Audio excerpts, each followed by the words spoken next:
So magandang hapon na naman po sa ating lahat. So nandito na naman po tayo para sa isang halimbawa na ating gagawin o ating ipapahayag ngayong araw na to. So simulan na naman natin ang isang tula para sa isang mag-aaral na naman na ating tinalakay kahapon o isang araw.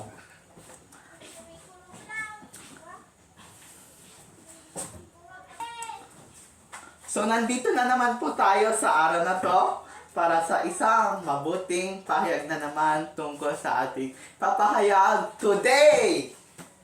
And then so welcome na naman po sa inyo sa kwento na to. So ito naman po ay isang tula na tungkol sa isang mag-aaral o magbabasa sa kanyang sekundaryang pahayag o sa kanyang sekundaryang pag-aaral o pagbabasa. So, ating simulan na naman ang kwento na to tungkol sa pag-aaral at pagbabasa, mga kababayan. So, unang panahon, may isang bata na naman na nag-aaral para sa kanyang sekundaryang pagtatapos o sa kanyang sekundaryang paghahanda para sa susunod na naman na curriculum sa kanyang pag-aaral o sa kanyang pag-aayos buhay at pag-aayos pamamagitan sa kanyang paghanap buhay para siya lang ay makapagtapos ng kanyang pag-aaral. At sa susunod na naman na araw, ay siya ay bumalik sa kanyang nanay para humingi na naman siya ng kanyang allowance. Humingi na naman siya ng 1,000,000 para ito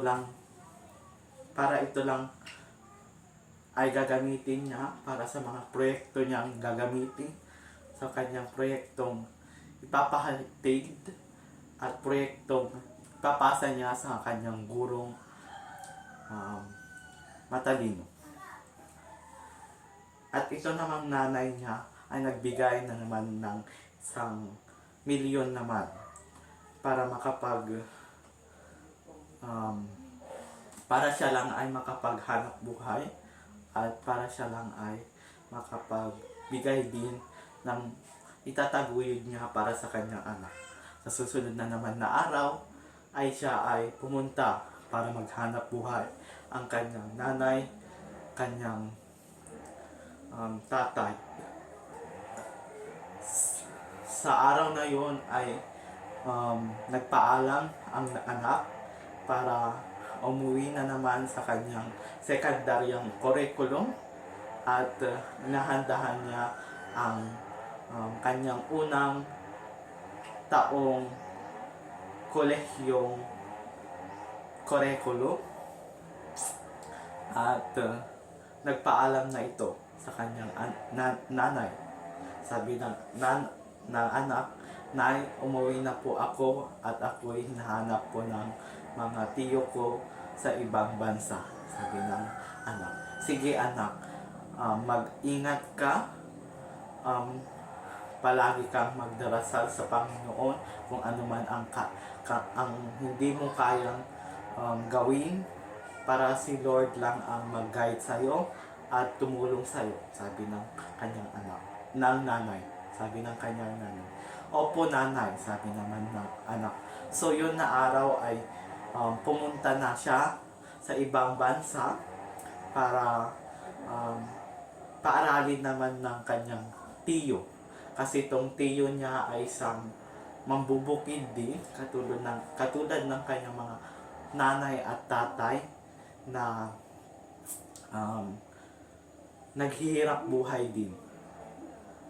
Pero ang kanyang tiyo ay nasa ibang bansa sa Isabela yata. Kaya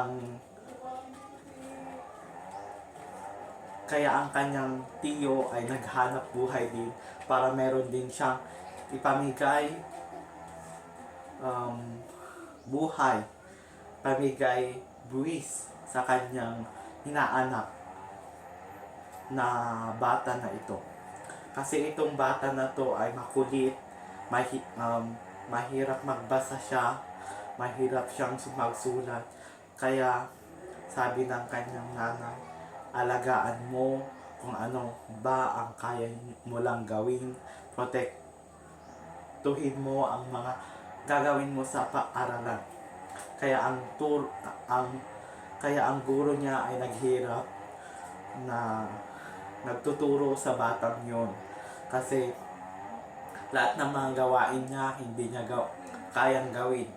Iilan lang ang mga kaya niyang gawin. Kaya mahirap talaga ang ganitong buwis o ganitong buhay ng isang mahirap talaga. So goodbye. Dito na po nagtatapos ang kwento na yun.